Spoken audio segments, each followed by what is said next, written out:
Elio, latest animated film from Pixar and Disney, out on Disney+. Now, this had a pretty weird production where it was initially going to be a different, more personal film for one of the directors, Adrian Molina. They even released a first teaser for that version, and then the filmmakers pivoted to a different, more universal story and finished the movie this way. It had a pretty awful theatrical release, certainly not helped by its very weak marketing campaign. It seems that Disney didn't have a lot of faith in the movie.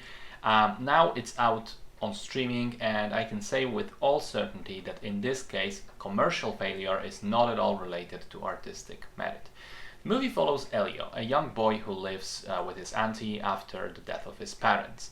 She works at a military base with radio telescopes monitoring Earth's orbit. He's obsessed with space. He dreams of being abducted by aliens.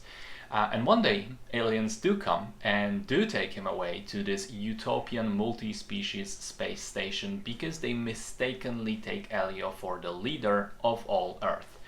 And when he faces the possibility of being sent back as a result of a brewing military crisis at the station, Elio decides to double down and volunteers to resolve that crisis.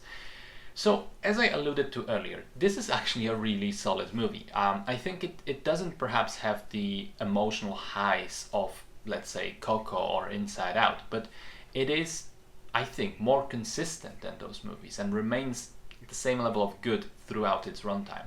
Well written, well animated, beautiful music, and I may be biased because I love space as well, so this was thematically and in terms of the setting right up my alley, with things like the space debris in orbit or radio astronomy topics or the Voyager recording being mentioned, or even using the voice of Carl Sagan at the beginning and end of the movie, and in that ending sequence I think elevating it to be very emotional.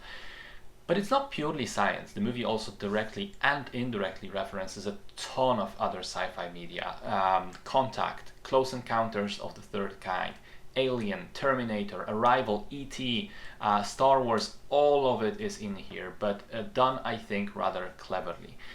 Thematically speaking, the movie owes a great debt to Lilo and Stitch, because, you know, the basic setup for the story seems eerily similar. You have a kid who lost their parents, living with a sort of step-parent figure. There's conflict there. The child is unruly and wants sort of to do their own thing. It doesn't really fit with society, doesn't have a lot of friends. And then aliens. And, you know, thematically, the main theme in here as well is a fractured family and sort of learning to trust your parent figure. But what's interesting is the movie goes really, really wide in terms of the other topics that it touches on.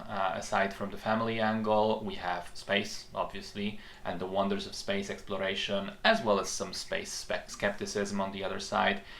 We have ham radio enthusiasts, we have space debris in Earth orbit, we have finding the courage to chart your own path, even if it goes against your parents' wishes. And remarkably, all of those angles that are established end up being resolved and tied up in satisfying ways, perhaps with the exception of one subplot, the camp bullies, which felt strangely out of place, and I suspect this was a result of the movie being reworked. But aside from that, none of those elements of the film feel tacked on or ham-fisted. They fit and they create this rich, great story. I liked Elio quite a lot. I think it's one of the better recent Pixar films, and I hope people rediscover it on streaming because it certainly deserved a better reception than it got in its original theater run.